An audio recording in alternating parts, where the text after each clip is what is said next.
You know, I never thought the words of my own son would cut so deep. Dad, you're not coming with us to Europe. Sophia prefers this to be a family vacation only. Hope you understand. That was the message I got out of the blue just days before they left. My name is James Walker. I'm 54 years old, and I've worked my whole life to provide for my family. And when I read that text, I froze. It was short, it was cold, and it came from the very boy I had raised alone after his mother passed away. Let me tell you, this wasn't just any trip. I had been helping Ethan, my only son, get on his feet after marrying his college sweetheart, Sophia. I had worked double shifts. I had lived frugally. I had skipped vacations of my own, all to help them start their life together. I even paid for their new house, a home that I thought would be the place where we'd make new memories as an extended family. And after all that, after everything, I was told I wasn't welcome. It didn't feel like a casual decision. It felt like exile. I remember standing in my kitchen when the text came in. The hum of the fridge was the only sound in the room. I had just poured myself a cup of coffee, and my hand started trembling so badly that I spilled it all over the counter. The words blurred in my vision because I was blinking back tears. I thought, no, he must have made a mistake. Maybe it's a joke, maybe it's autocorrect. But when I called Ethan, his voice confirmed it. Dad, look, it's not me, all right? Sophia just thinks this trip should be, family. Just her, me, and the kids. We'll do something together later. I can still hear the way he said, family, like I wasn't even part of it. And that's where this story begins, with me, the father who sacrificed everything, being told I wasn't wanted. The characters in this story are real. There's me, James, the man who always believed that love was proven through action, through sacrifice. Then there's Ethan, my son, 28 years old, smart but careless, and too often swayed by the opinions of others. And Sophia, his wife, 27, polite when she needed to be, but with a way of making sure her preferences always came first. When you hear the rest of what happened, you'll see how one message, one decision, changed everything. But I need you to understand the weight of those first few seconds. Imagine working your entire life for someone, building a foundation so strong they'd never have to worry the way you once did, and then being told, flat out, you weren't part of their circle. The shock hit me first. Then came the anger, and underneath it all, a kind of sadness I can't put into words. I thought of Ethan as a little boy, holding my hand on his first day of school, crying into my shirt when his mom passed. I had promised him back then that I'd always be there, no matter what. And in return, I had expected, maybe foolishly, that I'd always have a place in his life. But that message told me otherwise.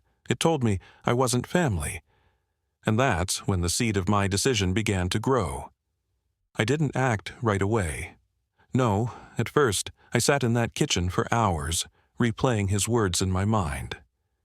I thought about the house I had bought for them, the one I was still paying for. I thought about how they'd be boarding their flight to Europe soon, laughing, carefree, while I sat at home with nothing but memories and regrets. You want to know what hurt the most? It wasn't the trip. It wasn't even the fact that Sophia wanted me excluded. What broke me was that my son didn't fight for me. He didn't say, "No, Dad's coming." He just folded, like my years of sacrifice didn't matter. That was the moment everything changed. This story isn't about revenge for the sake of revenge. It's about realization, about a man who finally saw where he stood in the eyes of the very people he loved most. And what I did next, well, some people will say I was wrong. Some will say I was justified. But one thing is certain. When they came back from Europe, nothing in our lives would ever be the same. So if you've ever been betrayed by the very people you thought would always stand by you, lean in. Because what happened next is something you'll want to hear. Before I tell you about what I did when Ethan and Sophia went to Europe, I need to take you back. Back to where all of this really started, Because if you don't understand who I am, what I've been through, and how much I gave, then you won't understand why that one message hit me like a knife to the chest. My name is James Walker. I was born and raised in a small town in Ohio, the kind of place where everybody knows everybody, and your reputation is worth more than the money in your pocket. My father, a factory worker, taught me early on that family is everything. He used to say, "James, a man's worth isn't measured by what he keeps for himself, it's measured by what he gives to the ones he loves." Those words stayed with me my whole life. I wasn't born rich. In fact, I worked my way through every stage of my life: construction, night shifts at the plant, even driving trucks across state lines. But the one constant, the one thing that kept me pushing forward was my son, Ethan. You see, when Ethan was just 6 years old, tragedy struck our family. My wife, Rachel, his mother, passed away suddenly after a short illness. I'll never forget the way Ethan cried himself to sleep those first few nights, his tiny hand clutching mine like he was afraid I'd disappear too.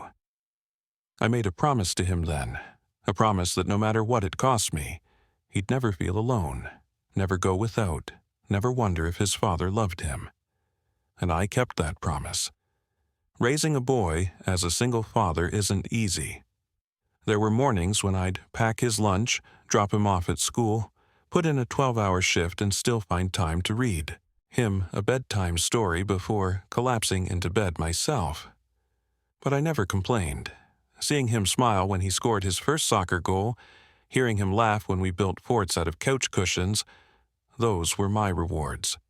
Those were the reasons I kept going. When Ethan got older, I did everything I could to make sure he had opportunities I never had. I pushed him to go to college, even when the bills stacked up on my desk like a mountain I could never climb. I worked overtime. I skipped vacations. I drove an old pickup that rattled so badly on the highway I couldn't hear the radio half the time. But I did it gladly because I believed in my son.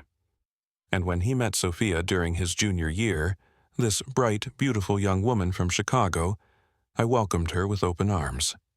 She was polite, charming, the kind of girl any parent would hope their child would bring home.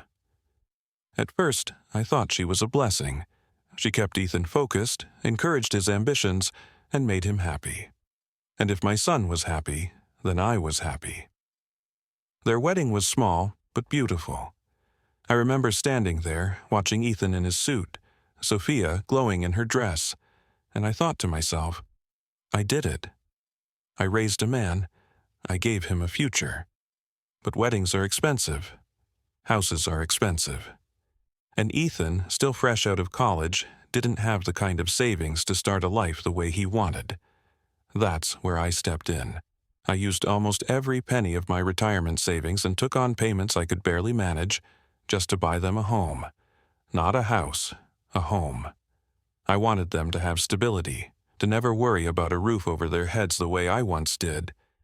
It wasn't just about money, it was about love. About giving him a foundation he could build on, the way my father once tried to give me. So imagine my life, day to day after that. I'd visit on weekends, bring groceries, fix a leaky faucet here, trim the hedges there. Sophia would smile and thank me politely, but there was always this distance in her eyes, like she was tolerating me more than welcoming me. Ethan didn't seem to notice. He was so wrapped up in building his career, in being the provider he thought he was, that he didn't see the subtle ways Sophia pushed me to the margins. I told myself it was normal. Young couples need space. Parents need to step back. And so I stepped back. I swallowed the loneliness, the sense that I was becoming a guest in the very house I had paid for. Because that's what fathers do, right? We endure, we sacrifice, we put our children first. At least, that's what I believed, right up until I got that message about Europe. But before we get there, understand this. My entire world revolved around my son. Every decision I made for decades, every hour I worked, every sacrifice I carried, it was all for Ethan. So when the moment came that he chose his wife's wishes over mine, when he chose to erase me from what he called family, it wasn't just about a vacation. It was about a lifetime of love and loyalty being dismissed with a single text. That's the man I was before the conflict started, a father who gave everything, only to realize he was standing on the outside of the very family he built. The day I got that message from Ethan is burned into my memory. I was standing at the kitchen counter pouring my morning coffee when my phone buzzed. At first, I didn't think much of it. Probably one of those spam texts or a reminder from the bank. But when I looked down and saw Ethan's name, my face lit up. I thought maybe he was checking in, maybe asking if I wanted to come over for dinner. Instead, what I read nearly dropped me to the floor. "Dad, you're not coming with us to Europe. Sophia prefers this to be a family vacation only. Hope you understand." At first, I thought I misread it. I blinked, I stared, I read it again and again. The words didn't change, they stayed there, cold and final, like a door slamming in my face. My chest tightened, and my hand shook so badly that hot coffee spilled across the counter. I felt the sting of betrayal instantly, but more than that, I felt confusion. Why? Why would they exclude me after everything I'd done? After everything I'd given? I picked up the phone and called Ethan immediately. It rang a few times before he answered, his voice casual, like nothing was wrong. "Hey, Dad," my voice cracked. "Ethan, what is this message? What do you mean I'm not coming?" There was a pause on the other end, a sigh. Then he said, "Dad, it's just... Sophia wants this to be a family trip. Just us and the kids. You know, our little unit." "Little unit?" I repeated, my voice rising. "And what am I, Ethan? Am I not your family? I paid for that house you live in. I sacrificed everything so you wouldn't struggle the way I did. And now you're telling me I'm not family? Dad, please don't make this harder than it has to be," he said. His tone was clipped, like I was the one being unreasonable. "You'll always be family, but Sophia feels like this is a chance for us to bond on our own. You've got to respect that, respect that?" The words echoed in my head. I had respected his choices, respected his marriage, respected the distance Sophia seemed to want. But this was different. This wasn't asking for space. This was cutting me out. When the call ended, I stood there in my kitchen for what felt like hours. My thoughts spiraled.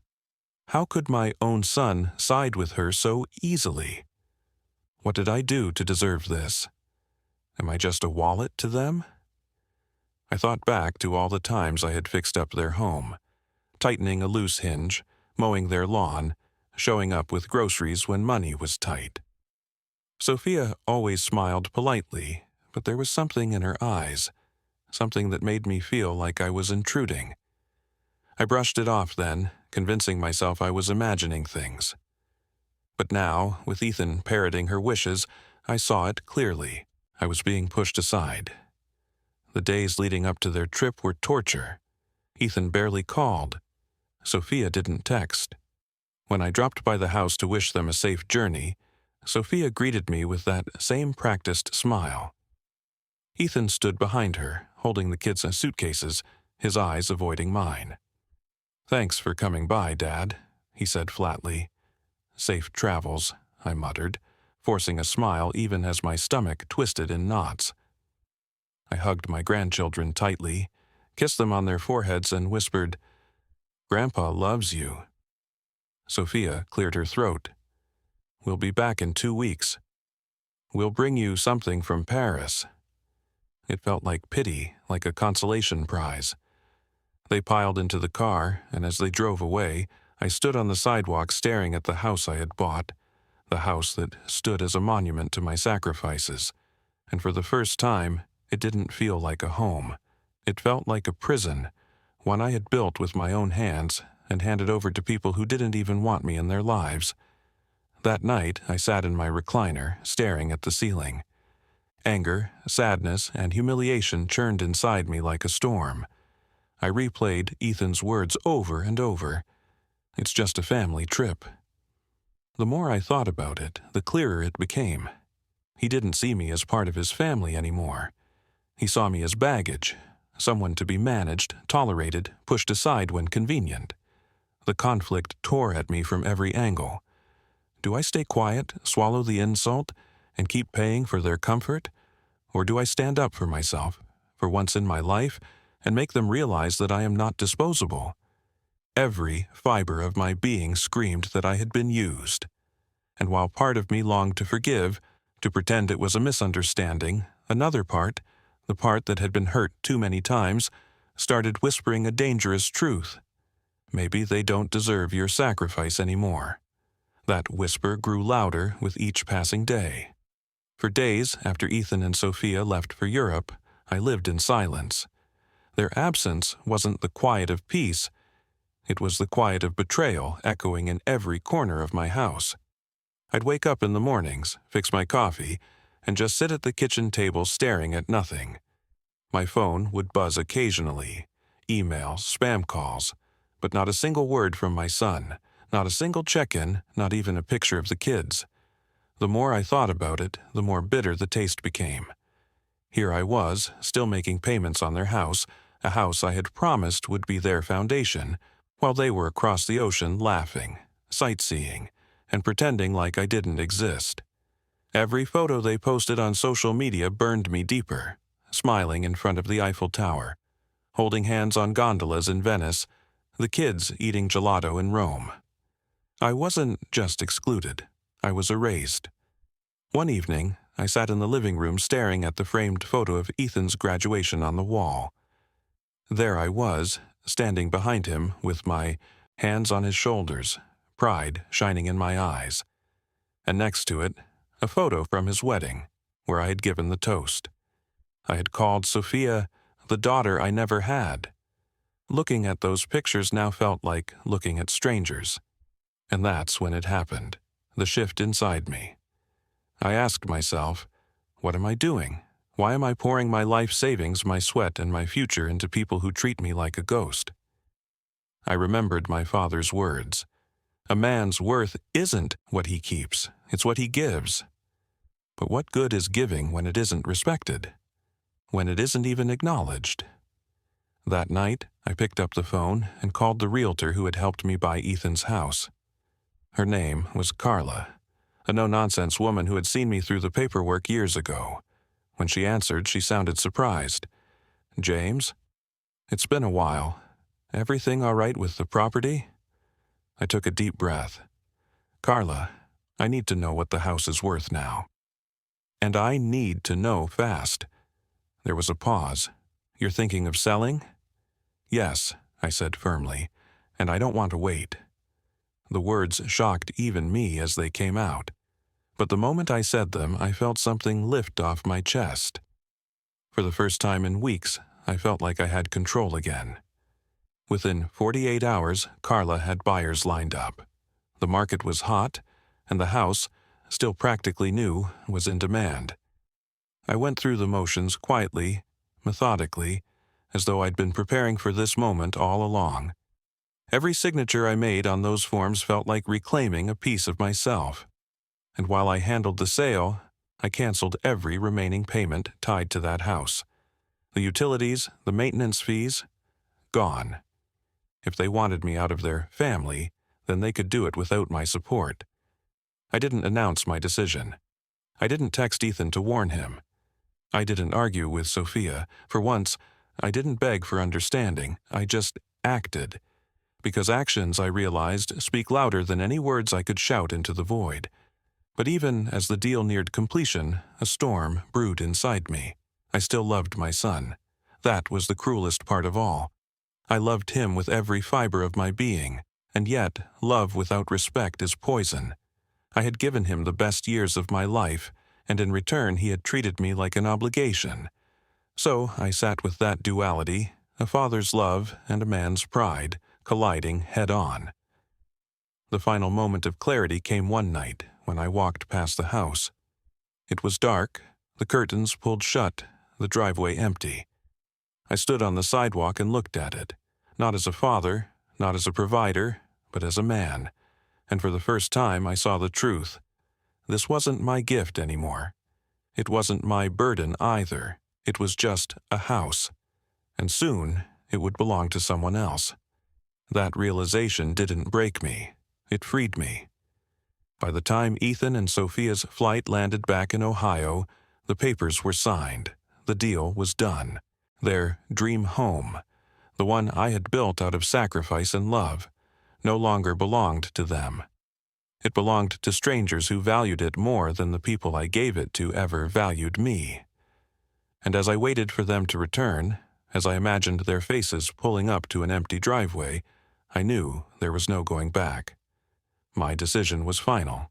The turning point wasn't just about selling a house. It was about drawing a line in the sand, about reclaiming my dignity after years of letting it be chipped away.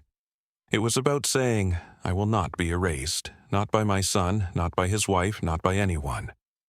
The day Ethan and Sophia were scheduled to return from Europe, I couldn't sit still. My house felt too small, the air too heavy. I kept pacing from room to room, my heart pounding in my chest. For weeks, I had carried my decision in silence, and now the moment of truth had arrived. By late afternoon, I drove over to the neighborhood where their house stood, or rather, where it used to stand in my name. As I turned onto the street, my eyes caught the sight of a moving truck parked in the driveway. Strangers were hauling boxes inside. The new owners, a young couple with a toddler, were already making themselves at home. I pulled over a few houses down and waited. My hands gripped the steering wheel, clammy with sweat. I felt like I was about to step into a battlefield I couldn't retreat from. Around 6 p.m., Ethan's SUV rolled up the street. I recognized the way he always tapped the horn twice as he pulled in, something he'd done since high school. Except this time, when he turned into the driveway, he froze. The smile on his face dropped instantly. "Dad?" he called out as he stepped out of the car, his voice strained with disbelief. "What's going on here? Who are these people?" The young couple, startled, looked back at him. "We bought the house," the man replied cautiously. "Closed on it last week." Sophia climbed out of the car, her sunglasses perched on her head, irritation already flashing in her eyes. This has to be some kind of mistake. She turned to Ethan. "Call the realtor." "There's no way." That's when Ethan spotted me standing on the sidewalk. His face went pale. He walked toward me, his steps quick and uneven, like a man who already knew the answer but didn't want to hear it. "Dad," he said, his voice trembling. "Tell me this isn't true. Tell me you didn't sell the house." I looked him in the eyes, calm but firm. "It's true, Ethan. The house is gone. I canceled the payments, I signed it over. It doesn't belong to you anymore." His mouth opened and closed, but no words came out. Sophia stepped forward, her voice sharp and cutting. "How could you do this to us? After everything." "After everything?" I snapped, my voice rising for the first time. "After everything I gave you?" "I paid for this house. I built your future with my sacrifices. And when it came time to include me in yours, you told me I wasn't family. That message wasn't just about Europe. It was about what I mean to you. And clearly, I mean nothing." Ethan shook his head furiously, his hands raking through his hair. "Dad, it wasn't like that. Sophia just wanted—" I cut him off. "No, son. It was like that, because if you wanted me there, nothing would have stopped you from saying, 'Dad's coming? He's family.' Instead, you sent me a text, like I was some distant acquaintance." For a moment, silence fell. The only sound was the moving truck's back door slamming shut as the new owners finished unloading. My grandchildren sat in the back seat of the SUV, their small faces pressed against the window, confused. Ethan's voice broke. "Dad, where are we supposed to go?" "We don't have anywhere else." The kids, I swallowed hard. This was the part that hurt most, the children. They were innocent, caught in the middle of a storm they didn't create. But I couldn't back down now. Not after everything. "You'll figure it out," I said softly, though my chest ached with guilt. "You're smart. You're capable. Maybe now you'll learn what it feels like to build something on your own. Sophia's glare could have cut steel. You're selfish. You've ruined everything. No, I replied evenly. I gave everything. And you both took until there was nothing left of me. This isn't revenge. This is consequence. Ethan's shoulders slumped, his face a mixture of rage and devastation. He turned back toward the SUV, muttering under his breath, "I can't believe you'd do this, Dad. I can't." I stood there and watched as they drove away, their car disappearing down the street, leaving behind the house that had once been theirs. My chest felt heavy, but beneath the weight there was clarity. For years, I had lived as though my worth depended on their acceptance, their gratitude. But in that moment, standing on the sidewalk, watching strangers settle into the home I had once given my son, I finally understood. My worth was mine to claim. After Ethan and Sophia drove away from what used to be their home, the street grew quiet again. The moving truck pulled off, the new family closed their door, and I was left standing on the sidewalk, staring at a house that no longer belonged to my blood. For a moment I felt hollow. My knees shook. I had to steady myself against the mailbox just to catch my breath. The adrenaline that had fueled me through the confrontation drained, leaving behind an ache so heavy it felt like I had swallowed a stone. I wasn't celebrating, I wasn't gloating, I was mourning, because, make no mistake, selling that house wasn't about winning, it was about finally saying enough. That night, I went home to my quiet little house. I sat on the porch with a glass of water in my hand and watched the sun dip below the horizon. The cicadas hummed in the trees, and for the first time in years, the silence didn't feel oppressive. It felt peaceful. But peace doesn't mean painless. My heart still ached when I thought about my grandchildren. They didn't ask for this. They didn't send me that message. They didn't push me aside. They were just kids, innocent and caught between adults who should have known better. I whispered a prayer for them that night, that one day when they're older they'll understand why Grandpa did what he did. The following weeks were quiet. I didn't hear from Ethan, no calls, no texts, no angry messages from Sophia. Just silence. And in that silence I had time to think, to reflect on everything that had led me here. I thought about Rachel, my late wife. If she had been alive, would it have been different? Would Ethan have turned out the same, or would he have been softer, more grounded? I'll never know. But I do know this. Rachel would have wanted me to stand up for myself. She would have reminded me that love doesn't mean letting yourself be used until there's nothing left to give. Slowly, the anger inside me began to fade, replaced by something else. Clarity. I realized that for years I had equated sacrifice with love. I thought the more I gave, the more valuable I became in my son's eyes. But love doesn't work like that. True love is built on respect, and respect can't be bought with money, houses, or endless giving. Respect is earned by how you treat someone, by the space you make for them in your life. And Ethan hadn't made that space for me. It hurt. God, it hurt. But acknowledging it was the first step toward healing. One afternoon, weeks later, I was sitting on the porch when my phone buzzed. It was a text from Ethan, short, hesitant. "Dad, can we talk?" I stared at it for a long time before typing back. "I'll always talk with you, son." When we finally met, it wasn't in the house I'd bought him, or in mine. We met at a little diner off the highway, halfway between our towns. Ethan looked older somehow, heavier, not from age, but from the weight of consequences. He didn't bring Sophia, it was just him. He sat down across from me, fidgeting with his hands.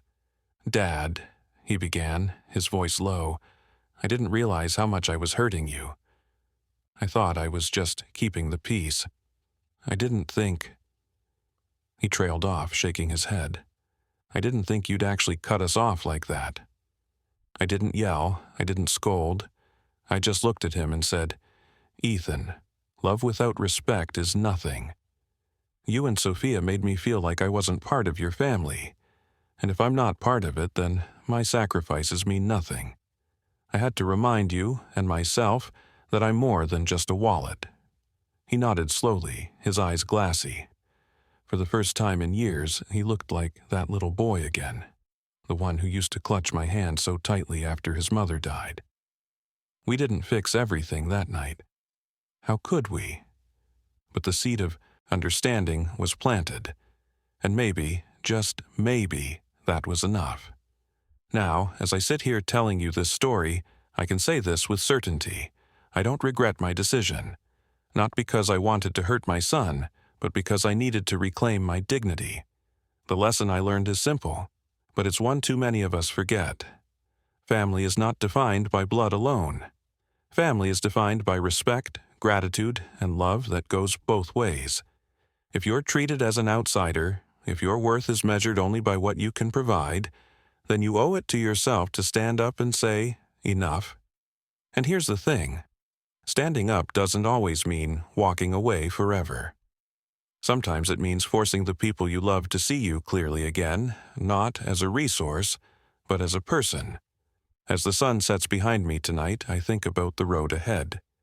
My relationship with Ethan may never be what it once was, but at least now it's built on truth.